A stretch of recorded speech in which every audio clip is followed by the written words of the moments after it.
Cette vidéo, dont nous allons les relire la fiche et expliciter donc la fiche de cours sur solution et mol. Donc, qu'est-ce qu'une solution?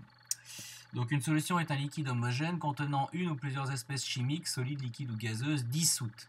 Les espèces dissoutes, qui sont minoritaires, sont alors appelées les solutés. Le liquide majoritaire dans lequel on dissout donc ces solutés, s'en appelle le solvant. Remarque, une solution est dite saturée quand il n'est plus possible de dissoudre de soluté. Donc si celui-ci est solide, il reste au fond du récipient. Donc ça c'est par exemple, vous imaginez votre tasse de café, vous mettez un peu de sucre, le sucre se dissout. Donc dans ce cas-là, il se dissout et jusqu'à un moment où vous rajoutez du sucre, vous allez voir que le sucre ne va plus se dissoudre, il va rester dans le fond. Donc dans ce cas-là, on pourra dire que le café, on l'a saturé en sucre. Donc soluté moléculaire et ionique. Il existe deux types de solutés. Donc dans une solution, les entités chimiques constituant donc les solutés sont dispersées uniformément parmi les molécules de solvant. Donc c'est-à-dire que si vous voulez dissoudre du sel dans de l'eau, donc on va voir après que les solutés associés seront répartis de manière uniforme dans la solution.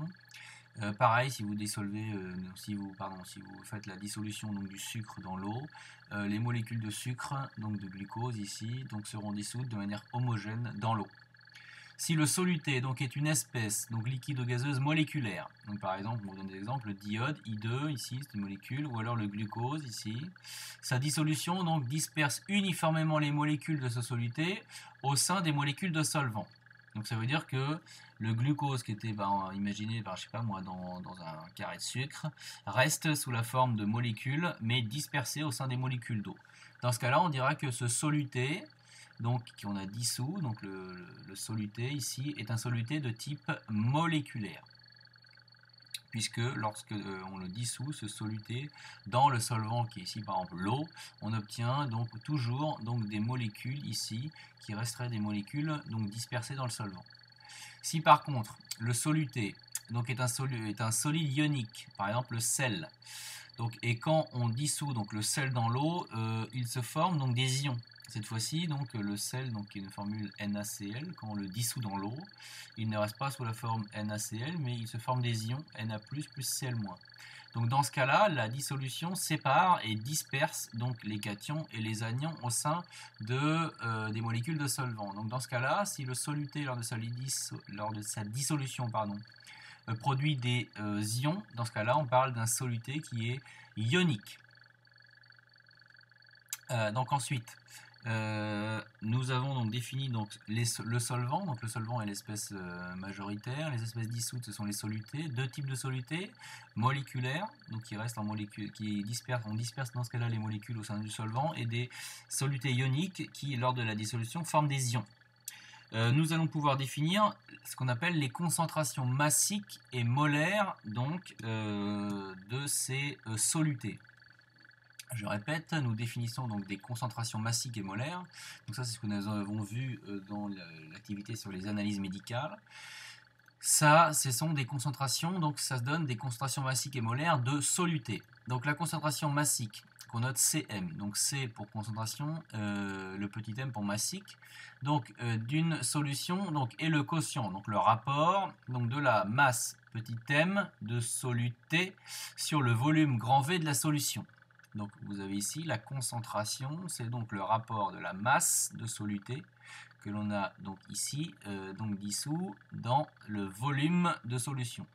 Si vous avez cette formule-là, je vous rappelle, vous pouvez très bien mettre un 1 ici et faire le produit en croix. Donc vous obtenez ensuite la relation ici. Si je vous montre ici, alors je vais essayer de réduire le trait. Hop.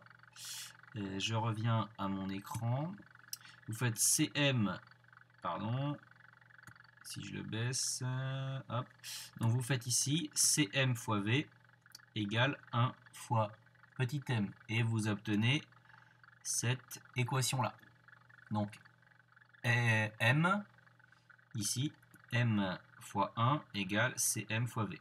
Donc ça c'est les deux, en gros cette formule-là est équivalente à celle-là. Donc c'est-à-dire qu'en fait, on utilise l'une ou l'autre selon les nécessités. Si par exemple vous cherchez une masse de soluté à dissoudre et que vous connaissez la concentration massique et le volume, vous allez utiliser cette formule-là. Si vous cherchez la concentration massique, sachant que vous savez la masse de soluté que vous avez dissous dans le volume, vous utilisez cette formule-là. Ensuite, la concentration molaire d'une solution. Donc là, c'est le rapport de la quantité de matière de soluté, c'est-à-dire le petit n de soluté, sur le volume de la solution. Donc on a cette fois-ci, vous voyez, C, on ne met pas le M par défaut, donc on met C sans le petit m. Donc s'il y a un C sans un petit m, c'est une concentration molaire. Donc C égale N sur V. Et encore une fois, si ici vous mettez donc le 1 ici et que vous faites le produit en croix, vous faites C fois V égale 1 fois petit n, vous obtenez cette formule ici. Donc encore une fois, deux formules. Donc ici pour la concentration molaire. Donc ici vous avez les relations avec la concentration massique, là vous avez les relations avec la concentration molaire. Donc là ça vous donne une masse, alors que là, ici ça vous donne donc une quantité de matière petit n en mol. Alors on va faire quelques petites applications. Donc imaginez que vous ayez donc une solution avec une concentration massique de soluté moléculaire dissous, par exemple, qui vaut Cm, qui vaut 3,6 grammes par litre. Ou alors, ça c'est la même chose que d'écrire 3,6 grammes par litre. Donc ça veut dire quoi? Ça veut dire que dans chaque litre de solution, il y a 3,6 grammes de soluté. Donc je répète, la concentration massique, ça veut dire ici que dans chaque litre de solution, il y a 3,6 grammes de soluté. Donc ça veut dire que mon petit tableau ici de proportionnalité me dirait que dans 1 litre, j'ai 3,6 grammes de soluté. Donc ensuite, vous imaginez bien tous les problèmes qui vont pouvoir vous arriver en exercice.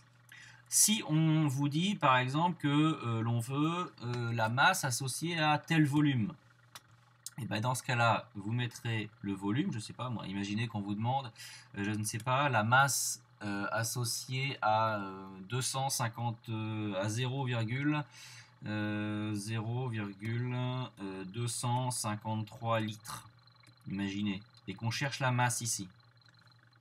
Donc 0,253 litres, ça fait 253 millilitres. Et bien qu'est-ce que vous faites? Vous mettez le 0,253 en dessous des litres, vous mettez la masse petit m que vous cherchez. Donc en fait, on cherche la masse de soluté qu'il y a dans ce volume-là, sachant que dans 1 litre, il y a 3,6 grammes d'après la concentration massique que j'ai interprétée, qui vaut 3,6 grammes par litre. Donc si je répète, sachant que dans 1 litre, il y a 3,6 grammes de soluté dissous, puisque la concentration massique est celle-là. Je cherche la masse, donc ici, qui serait ici, donc la masse de soluté dans un volume qui vaut ici par exemple 0,253 litres. Donc j'ai plus qu'ensuite à faire mon petit produit en croix. Et donc je dis ici que M fois 1 égale 0,253 fois 3,6 et je trouve ici la masse. Ou alors, on peut très bien imaginer la chose suivante, on peut très bien imaginer un autre type d'exercice qui serait que, à partir de là, on ne veuille plus chercher une masse, mais on veut chercher par exemple un volume. Donc imaginez, je sais toujours que ici 1 litre de solution, dans 1 litre de solution, il y a 3,6 grammes de soluté. Imaginez qu'on cherche donc le volume de solution à prendre pour avoir, je ne sais pas moi, 10,7 grammes de soluté. Donc imaginez, on vous demande, sachant que vous disposez d'une solution à 3,6 grammes par litre, quel volume de cette solution je dois prendre pour obtenir une masse de 10,7 grammes de soluté. Et bien là, encore une fois, j'ai mis le 10,7 grammes en dessous et je cherche le volume V. Donc je fais mon produit en croix. Et mon produit en croix me donnera le volume ici. Quand je fais ça, donc j'ai juste à écrire que 1 fois 10,7 égale V fois 3,6 et je trouve ici un volume. Donc c'est pour ça qu'en fait ici, je viens encore une fois de vous démontrer sans aucune formule comment retrouver ces deux formules-là qui sont données ici. Ces deux formules-là, vous pouvez très bien les comprendre. Ces deux formules-là, entre Cm égale M sur V et M égale Cm fois V, vous pouvez très bien les comprendre si vous avez compris donc le raisonnement sur l'unité, c'est-à-dire que la concentration massique, ça donne la masse en grammes de soluté dissoute dans 1 litre de solution. Alors après, bien sûr, on peut faire les mêmes raisonnements sur les concentrations molaires. Donc si par exemple, je prends une solution où la concentration molaire C de l'espèce, d'un des solutés, C serait égal, je ne sais pas moi, à 2,5 fois 10 puissance moins 3, je prends mol par litre. Donc je fais exprès de mettre des puissances de 10. Donc imaginez, ça veut dire que dans la solution, 1 litre de solution contient 2,5 fois 10 puissance moins 3 mol de ce soluté. Donc ça veut dire, si je prends mon tableau, dans 1 litre de solution, il y a 2,5 fois 10 puissance moins 3 mol. Donc il y a dans ce litre de solution ici, il y a 2,5 fois 10 puissance moins 3 mol de soluté. Donc ensuite, si on vous demande un volume pour obtenir une quantité de matière de soluté, et bien imaginez, je sais pas, moi on vous demande quel est le volume pour obtenir 7,2 mol de solution, 7,2 mol de soluté, et ben je cherche le volume grand V, je fais mon produit en croix ici, et j'obtiens le volume. Si ensuite je ne veux pas trouver le volume mais qu'on cherche une quantité de matière, parce que c'est assez souvent comme ça dans les problèmes de chimie, dans ce cas-là, si donc ça c'est toujours juste, pardon, paf, donc on a ici 2,5, donc si on a toujours 2,5 fois 10 puissance moins 3 mol de soluté, donc dissous dans 1 litre, et que l'on cherche ici une quantité de matière, donc dans une solution qui ferait par exemple, je ne sais pas, 0,63 litres, donc quelle est la quantité de matière N de soluté dissous dans 0,63 litres, sachant que dans 1 litre il y en a 2,5 10-3, puisque la concentration molaire est de 2,5 10-3 mol par litre. Encore une fois, vous faites votre produit en croix et vous trouvez ici le petit n. Alors que si vous appliquez la formule qui est C égale N sur V, donc ça vous donnerait au niveau mathématique N égale C, ici c'est pas un petit v, ça serait plutôt un grand V, donc on obtiendrait ici N égale C fois V. Et regardez bien ici, si je fais sans faire l'application algébrique de cette formule-là, ici j'ai bien N fois 1 égale ici V, le volume, fois 2,5 10-3, la concentration. Donc en fait, si vous êtes très à l'aise avec les formules algébriques, vous pouvez le faire comme ça. Si vous êtes moins à l'aise, mais que vous avez bien compris ce que signifie 2,5 10-3 mol par litre, vous pouvez très bien le faire avec des petits tableaux de proportionnalité. Donc ensuite, on vous dit une remarque. Donc là, c'est pour vous démontrer qu'il y a un lien ici entre la concentration massique et la concentration massique et la concentration molaire. Donc si vous dites que la concentration massique, c'est M sur V, comme ce qui est écrit ici, et on a vu dans une précédente fiche de cours que la masse, c'était la quantité de matière par la masse molaire. Donc j'ai très bien le droit de remplacer petit m par petit n fois grand M. Dans ce cas-là, vous voyez qu'on fait, si je sépare et que je le réécris différemment en disant que ça c'est égal à la N sur V fois la masse molaire, vous faites apparaître ici ça, ce N sur V ici n'est rien d'autre que ce qu'il y a ici. Donc c'est pour ça qu'après on l'a remplacé par C. Donc la concentration en fait massique, c'est la concentration molaire fois la masse molaire. Je ne vous conseille pas forcément d'apprendre cette formule-là, mais plutôt de savoir raisonner sur les unités, et vous verrez que ce sera beaucoup plus simple.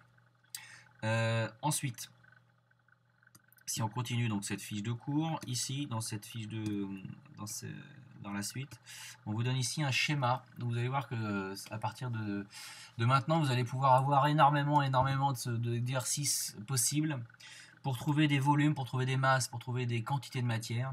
Donc ici on vous donne un organigramme de en gros des étapes à suivre. Donc si par exemple vous voulez donc une quantité de matière ici et que vous avez une masse, donc si vous disposez d'une masse et que vous voulez trouver une quantité de matière, donc ici c'est cette formule là qu'il faut appliquer, petit n égale petit m sur grand M. Si vous avez une quantité de matière et que vous voulez une masse et que vous voulez aller dans ce sens là, donc vous appliquez la formule petit m égale petit n fois la masse molaire. Si vous avez un volume et que vous voulez une masse, dans ce cas là il faut utiliser donc la concentration massique si vous l'avez. Et vous écrivez petit m égale cm fois v.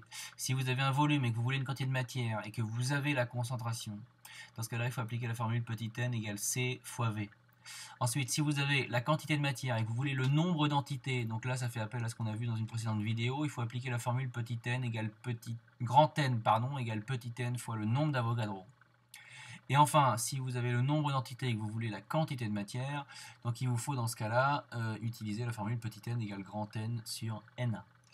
Ensuite, si vous voulez passer des concentrations massiques à des concentrations molaires, donc si vous avez une concentration molaire, il vous faudra ici, donc ici c'est pas une concentration massique, c'est pas une concentration molaire, c'est une concentration massique. Donc si vous avez ici donc une concentration molaire et que vous voulez une concentration massique, vous appliquerez la formule dans ce sens-là, c'est-à-dire Cm égale la concentration molaire fois la masse molaire. Et si vous avez la concentration massique et que vous voulez la concentration molaire, vous appliquerez la formule dans l'autre sens, c'est-à-dire C égale Cm divisé par la masse molaire. Encore une fois, je vous déconseille d'apprendre ces formules-là, vous allez voir et on montrera en exercice qu'on peut très facilement toujours se servir des formules données ici, donc dans cette partie-là.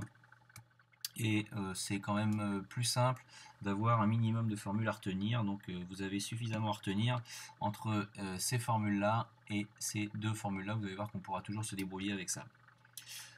Enfin, la dernière partie qui est la dilution. Donc on vous dit, lors d'une dilution, donc on cherche à réduire la concentration d'une solution qu'on appelle mère. Donc la solution mère est la solution qui a la concentration, qu'elle soit massique ou molaire, la plus forte, pour obtenir une solution fille qui est donc moins concentrée, avec une concentration plus faible. Donc ce qu'on a vu dans l'activité, c'est qu'une dilution s'effectue à la quantité de matière constante. Donc imaginez bien, l'exemple qu'on peut vous donner, c'est que si vous mettez un sirop de grenadine dans le fond d'un verre et que vous rajoutez de l'eau, vous allez voir que la couleur de votre verre après avoir ajouté de l'eau est plus claire que la concentration du sirop quasi pur ou avec très peu d'eau. Donc ça veut dire que la concentration de cette solution fille qui est le verre, donc sirop avec beaucoup d'eau, donc à une concentration plus faible, donc ne serait-ce qu'en sucre ou en colorant, que la concentration de la solution mère qui est le sirop à l'origine avec très peu d'eau. Donc cette dilution s'effectue à quantité de matière de soluté constant. En effet, si vous prenez donc le verre et que vous buvez le verre avec ou sans eau, vous allez ingérer la même quantité de sucre et la même quantité de colorant. Sauf que dans un cas, vous allez avoir un volume très faible de solution, puisque vous n'aurez que du sirop pur. Et dans l'autre cas, vous allez avoir ici la solution fille, vous allez avoir à boire le sirop dilué dans l'eau, donc il y aura un plus grand volume. Au niveau des manips, donc la concentration, donc Cmer, on la note Cmer, donc ça c'est la concentration Cmer, et Cφ, on la note Cφ. Au niveau de la verrerie, donc généralement les dilutions sont des opérations qui sont des opérations de précision, c'est-à-dire qu'on utilise de la verrerie jaugée, que ce soit des pipettes ou des fioles jaugées. Donc si on reprend ce schéma que vous avez dû voir en TP, donc ici, par exemple, vous voyez, on prélève ici la solution mère qu'on veut diluer, donc on la met dans un bécher. On la prélève avec une pipette jaugée, donc on aspire une fois, on rince donc avec cette solution-là, on jette la solution, on reprend et on reprélève à l'aide de cette pipette jaugée le volume de la solution mère que l'on souhaite. Ce volume de solution mère, on le met dans une fiole jaugée ici. Donc cette fiole jaugée, donc là on a mis en fait le volume de solution mère, on l'a mis ici dans la fiole jaugée, et ensuite l'objectif étant de rajouter donc de l'eau, du solvant, jusqu'au trait de jauge. Donc on homogénéise en s'arrêtant à la moitié, après on fait le trait de jauge. Donc vous voyez bien qu'ici, si vous comparez par exemple la couleur ici de la solution mère et la couleur de la solution fille, on voit bien que celle-là a une couleur beaucoup plus foncée. Donc on voit bien que la concentration de la solution mère est beaucoup plus forte que celle de la concentration que la concentration fille. Donc là, ça c'est le principe d'une dilution. Donc on ajoute un certain volume de solution mère, on ajoute ici du solvant, de l'eau. Mais quand j'ajoute de l'eau, je n'ai pas changé entre cette fiole-là et cette fiole-là. Il y a la même quantité de matière de soluté. Sauf que cette fois-ci, ici, on va imaginer, la quantité de matière de soluté, elle est contenue dans ce volume-là, alors que dans la solution fille, elle est contenue dans tout ce volume-là. La seule chose qui change, c'est que la concentration en soluté dans cette fiole-là est plus faible que la quantité de matière, que la concentration de soluté dans cette solution qui est ici dans le fond, qui est la même que la solution mère. Mais par contre, dans cette fiole-là sans eau et dans cette fiole-là après ajout d'eau, il y a la même quantité de matière de soluté. Donc c'est pour ça que dans la fiche de cours, il est marqué ici qu'une dilution s'effectue donc à quantité de matière constante, de soluté constante. C'est pour ça qu'on écrit N mère, N de soluté mère égale N de soluté fille. Et ensuite on applique la formule N égale C fois V. Donc ça c'est la formule qui est donnée ici, je vous la remontre. N égale C fois V. N de soluté égale C fois V. Si vous l'appliquez pour la solution fille et pour la solution mère, vous obtenez que ici, en remplaçant, N mère c'est C mère V mère et N fille c'est C fille V fille. Ne donnez jamais cette formule-là tout seul. Donc il faut toujours écrire ça avant de donner ça, sinon vous montrez qu'en gros vous avez appris une formule par cœur et que vous n'avez pas compris vraiment ce que c'est qu'une dilution. Donc voilà, nous venons de relire cette fiche sur la fiche de cours solution et mol. C'est pas un chapitre facile, donc ça nécessite de comprendre vraiment, d'aller doucement quand vous faites une résolution en vous documentant bien sur qu'est-ce que vous avez, qu'est-ce que vous cherchez, comment le trouver. Et donc c'est pour ça que ça peut être utile dans un premier temps de utiliser ici donc cette espèce d'organigramme pour voir votre stratégie à établir avec différentes cartes mentales. Et bien comprendre les unités des concentrations massiques, concentrations molaires, des masses molaires et enfin de la constante d'Avogadro. Voilà, nous espérons que cette vidéo vous sera utile.